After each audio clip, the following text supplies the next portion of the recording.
dans Pensée d'un consacré, la plateforme dédiée à l'édification. La pensée que nous allons développer aujourd'hui s'intitule « La foi comme un grain de sénévé ». 2 points, rien ne vous sera impossible. La Bible dit dans le texte de Luc 17 au verset 6, « Si vous avez de la foi comme un grain de sénévé, vous diriez à ce sycomore, déracine-toi et plante-toi dans la mer, et il vous obéirait. » La Bible dit encore, dans le texte de Matthieu 17 au verset 20, « C'est à cause de votre incrédulité, leur dit Jésus. Je vous le dis en vérité, si vous aviez de la foi comme un grain de sénévé, vous diriez à cette montagne, transporte-toi d'ici là, et elle se transporterait. Rien ne vous sera impossible. » Rien ne vous sera impossible. Les 2 textes que nous venons de lire précédemment font ressortir 2 notions. La première notion, c'est la foi, et la seconde notion, c'est le grain de sénévé. Mais entre ces 2 notions, il y a la conjonction comme, qui fait appel à la comparaison. Mais cette conjonction n'a pas été mise là par hasard. Mais alors, c'est quoi la foi? C'est quoi le grain de sénévé? Et pourquoi avoir la foi comme un grain de sénévé? Voyons cela ensemble tout au long de cette vidéo. Allez, c'est parti! En français, on peut parfois utiliser le même mot pour exprimer plusieurs idées. On appelle cela la polysémie d'un mot. Et le mot foi n'exclut pas la règle. Nous avons par exemple l'expression « ma foi » qui peut être remplacée par « pourquoi pas » ou encore « c'est bien vrai » selon le ton de la prononciation. Il y a aussi la bonne foi qui est une bonne façon de penser ou d'agir et la mauvaise foi qui est une position sciemment mensongère. Mais ce n'est pas de ce type de foi dont il est question. Le dictionnaire français dit que la foi est premièrement une croyance aux vérités de la religion, deuxièmement une croyance en Dieu et troisièmement une confiance ou une assurance que l'on donne à quelque chose. Ensuite, l'encyclopédie biblique nous dit que la foi est une conviction fondée sur la parole de Dieu. C'est l'adhésion de l'esprit aux vérités révélées par Dieu. La Bible, quant à elle, nous révèle en Hébreux 11:1 que la foi est une ferme assurance des choses qu'on espère, une démonstration de celles que l'on ne voit pas. En grec, la foi est traduite par pistis et elle exprime premièrement la totale confiance en Dieu. Deuxièmement, la conviction et la certitude de l'accomplissement de toutes les promesses de Dieu. Troisièmement, la conviction que Dieu existe et qu'il est le créateur et maître de toutes choses. Lisons Hébreux 11 au verset 6. Il est écrit, « Or, sans la foi, il est impossible de lui être agréable, car il faut que celui qui s'approche de Dieu croit que Dieu existe et qu'il est le rémunérateur de ceux qui le cherchent. » Ayant 4, est traduit la conviction forte que Jésus-Christ est le Messie, à travers qui nous obtenons le salut. Lisons Galates 3 du verset 26 à 27. Il est écrit, « Car vous êtes tous fils de Dieu par la foi en Jésus-Christ. Vous tous qui avez été baptisés en Christ, vous avez revêtu Christ. » Vous tous qui avez été baptisés en Christ, vous avez revêtu Christ. Après avoir vu c'est quoi la foi, voyons maintenant qu'est-ce qu'un grain de sénévé. Le grain de sénévé est simplement le nom commun de la plante qui produit la moutarde. Pratiquement, le grain de sénévé ressemble à ça.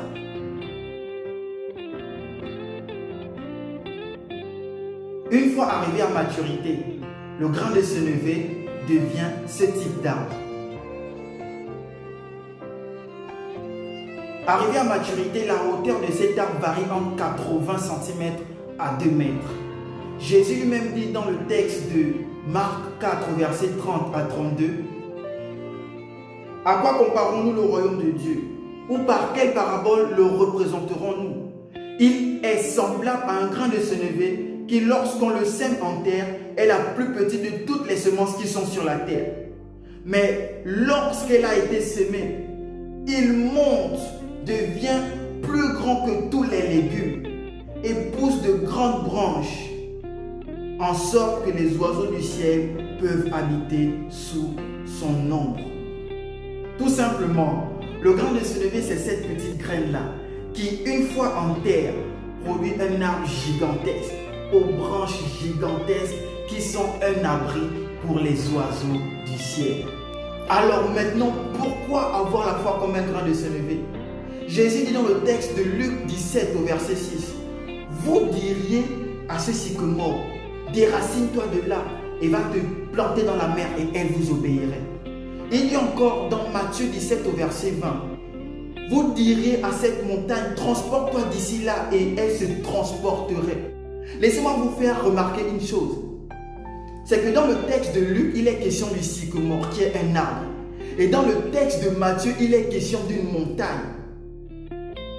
La foi, comme un grain de sénévé, est capable de déplacer tout type de montagne, est capable de déraciner tout type de sycomore. Alors je pose la question, quelle est la montagne ou le sycomore qui est installé dans ta vie? Quelle est la montagne ou le sycomore qui est installé dans ton pays? Quelle est la montagne ou le sycomore qui est installé dans ta relation avec Dieu? Quelle est la montagne ou le sycomore qui est installé dans ta famille? La foi est capable de déplacer ce type de montagne. La foi est capable de déplacer ce type d'éléments. Je vais même aller plus loin. Ta foi est capable de faire en sorte que ces choses-là puissent véritablement ne plus jamais exister. La foi ne tient pas compte des éléments naturels. Ce n'est pas parce que dans ta famille, les choses sont ainsi, que les choses vont de mal en pire, que cela ne peut pas changer. Ce n'est pas parce que cette maladie a perduré dans ta vie que cela ne peut pas s'arrêter. Ce n'est pas parce qu'on a dit ou un homme a déclaré dans ta vie que tu ne peux pas réussir que cela est vrai. La foi en Dieu ne tient pas compte de ces éléments-là. Il suffit d'avoir la foi. Le texte nous a montré que ce sycomore, le sycomore, il est enraciné en terre. Mais la foi, avec la foi, il suffit simplement de dire déracine-toi et va te planter dans la mer et il va se lever. Il suffit de dire à la montagne, quitte de là, transporte-toi et va ailleurs. Elle va se transporter à là et à l'ailleurs. Il suffit de déclarer. Et lorsque tu déclares, aie la foi que cela va s'accomplir. Parce que lorsque tu mets la foi en action, lorsque tu mets cette foi en action, laisse-moi te dire que les choses vont changer. Il n'y a aucune montagne qui pourra résister. Il n'y a aucun sycomore, aucune circonstance qui pourra résister à cela. Parce que tu as mis ta foi en action. Et laisse-moi te dire que la foi, quand il est question, n'est pas la foi en quelque chose. C'est la foi en Dieu.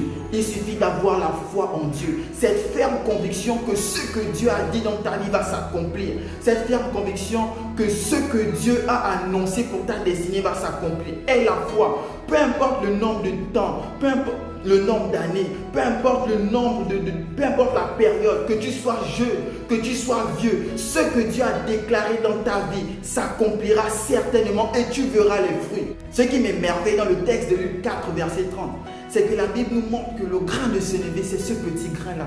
Mais une fois mis en terre, produit un arbre gigantesque. Et les oiseaux du ciel, la Bible précise, les oiseaux du ciel viennent trouver abri en son nombre. Laisse-moi te dire que le grain de sénévé, la foi, lorsqu'elle est placée en Jésus-Christ, produit des effets extraordinaires.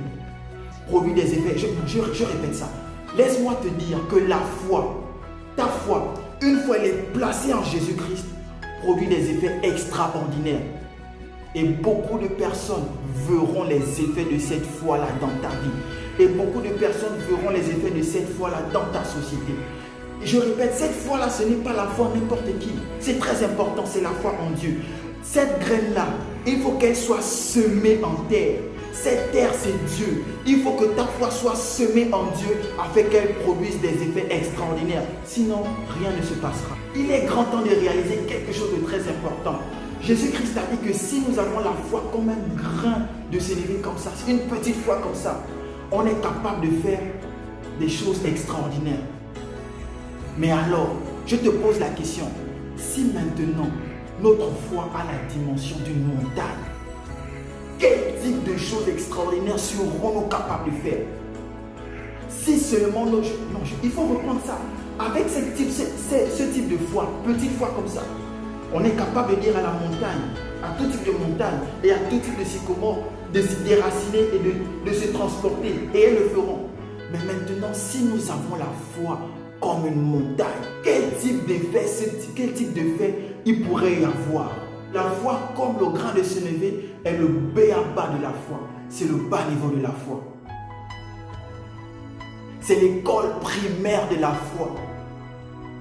Lisons le texte de Hébreux chapitre 11, du verset 4 au verset 40 pour voir quels sont les effets et quelles sont les promesses qui s'attachent à notre foi. La Bible dit, c'est par la foi qu'Abel offrit à Dieu un sacrifice plus excellent que celui de Caïn. c'est par elle qu'il fut déclaré juste, Dieu approuvant ses offrandes. Et c'est par elle qu'il parle encore quoique mort. C'est par la foi qu'Enoch fut enlevé, pour qu'il ne vit point la mort, et qu'il ne parut pas parce que Dieu l'avait enlevé. Car avant son enlèvement, il avait reçu le témoignage qu'il était agréable à Dieu. Or, sans la foi, il est impossible de lui être agréable, car il faut que celui qui s'approche de Dieu croit que Dieu existe et qu'il est le rémunérateur de ceux qui le cherchent. C'est par la foi que Noé, divinement averti des choses qu'on ne voyait pas encore, et saisi d'une crainte respectueuse, construisit une arche pour sauver sa famille. C'est par elle qu'il condamna le monde et devint héritier de la justice qu'il s'obtient par la foi. C'est par la foi qu'Abraham, lors de sa vocation, obéit et partit pour un lieu qu'il devait recevoir en héritage et qu'il partit sans savoir où il allait. C'est par la foi qu'il vint s'établir dans la terre promise, comme dans une terre étrangère, habitant sous les tentes, ainsi qu'Isaac et Jacob, les cohéritiers de la même promesse. Car il attendait la cité qui a de solides fondements, celle dont Dieu est l'architecte et le constructeur.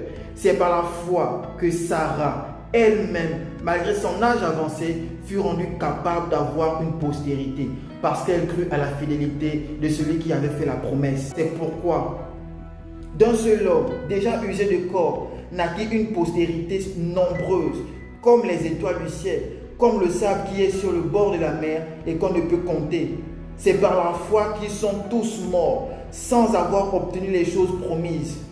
Mais ils les ont vus et salués de loin, reconnaissant qu'ils étaient étrangers et voyageurs sur la terre. Ceux qui parlent ainsi montrent qu'ils cherchent une patrie. S'ils avaient eu en vue celle d'où ils étaient sortis, ils auraient eu le temps d'y retourner.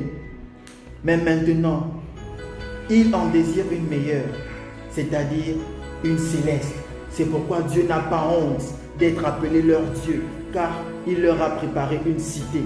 C'est par la foi qu'Abraham offrit Isaac lorsqu'il fut mis à l'épreuve et qu'il offrit son fils unique, lui qui avait reçu les promesses et à qui il avait été dit en Isaac sera nommé pour toi une postérité. Il pensait que Dieu était puissant, même pour ressusciter les morts. Ainsi le recouvra-t-il par une sorte de résurrection. C'est par la foi qu'Isaac bénit Jacob et Ésaü en vue des choses à venir. C'est par la foi que Jacob, mourant, bénit chacun des fils de Joseph et qu'il adora appuyé sur l'extrémité de son bâton. C'est par la foi que Joseph, mourant, fit mention de la sortie des fils d'Israël qu'il donna les ordres au sujet de ses os. C'est par la foi que Moïse, à sa naissance, fut caché pendant 3 mois par ses parents parce qu'ils virent que l'enfant était beau et qu'ils ne craignirent pas l'ordre du roi. C'est par la foi que Moïse, devenu grand, refusa d'être appelé fils de la fille de Pharaon, aimant mieux être maltraité avec le peuple de Dieu que d'avoir pour un temps la jouissance du péché, regardant l'opprobre de Christ comme une richesse plus grande que le trésor de l'Égypte, car il avait les yeux fixés sur la rémunération. C'est par la foi qu'il quitta l'Égypte, sans être effrayé de la colère du roi, car il se montra ferme comme voyant celui qui est invisible. C'est par la foi qu'il fit la Pâque et l'aspersion du sang, afin que l'exterminateur ne touchât pas au premier-né des Israélites. C'est par la foi qu'ils traversèrent la mer Rouge comme un lieu sec, tandis que les Égyptiens qui firent la tentative furent engloutis. C'est par la foi que les murailles de Jéricho tombèrent après qu'on eut fait le tour pendant 7 jours. C'est par la foi que Rahab, la prostituée, ne périt pas avec les rebelles parce qu'elle avait reçu les espions avec bienveillance. Et que dirais-je encore, car le temps me manquerait pour parler de Gédéon, de Barak, de Samson, de Jephthé, de David, de Samuel et des prophètes, qui par la foi vainquirent des royaumes, exercèrent la justice, obtinrent des promesses, fermèrent la gueule des lions, éteignirent la puissance du feu, échappèrent aux tranchants de l'épée, guérirent les malades, furent vaillants à la guerre, mirent en fuite les armées étrangères. Des femmes recouvrèrent leur mort par la résurrection. D'autres furent livrés au tourment et n'acceptèrent point de délivrance, afin d'obtenir une meilleure résurrection. D'autres subirent les moqueries et le fouet, les chaînes et la prison. Ils furent lapidés, sciés, torturés. Ils moururent tués par l'épée. Ils allèrent ça et là, vêtus de peau de brebis et de peau de chèvre, témoins de tout, persécutés, maltraités, eux dont le monde n'était pas digne, errant dans les déserts et les montagnes, dans les cavernes et les antres de la terre, tout cela, à la fois desquels il a été rendu témoignage, n'ont pas obtenu ce qui leur était promis. Dieu ayant en vue quelque chose de meilleur pour nous, afin qu'ils ne parvinssent pas sans nous à la perfection. Nous avons bien vu par ce texte qu'au travers de la foi nous sommes justifiés, qu'au travers de la foi nous sommes sauvés, qu'au travers de la foi les obstacles sont ébranlés, qu'au travers de la foi nous sommes guéris et qu'au travers de la foi nous pouvons avoir la résurrection de tous ceux qui étaient morts. Mais Dieu veut accomplir cela avec nous. Dieu veut mener tout cela à l'accomplissement avec nous et non sans nous. La pensée d'aujourd'hui, la foi comme un grain de sénévé, rien ne vous sera impossible, est une interpellation à considérer quel niveau de foi tu as actuellement. Et laisse-moi te dire que c'est possible que tu puisses encore augmenter ta foi. C'est possible que ta foi augmente. En Luc 17, verset 5, les disciples ont dit à Jésus, augmente-nous la foi. Et c'est cette prière que nous voulons traduire encore aujourd'hui. Demande à Dieu d'augmenter ta foi, afin que si elle avait une dimension de grain de sénévé, qu'elle puisse avoir une autre dimension supérieure afin de produire des effets encore plus grands que celles que tu as vues maintenant. Que Dieu vous bénisse abondamment.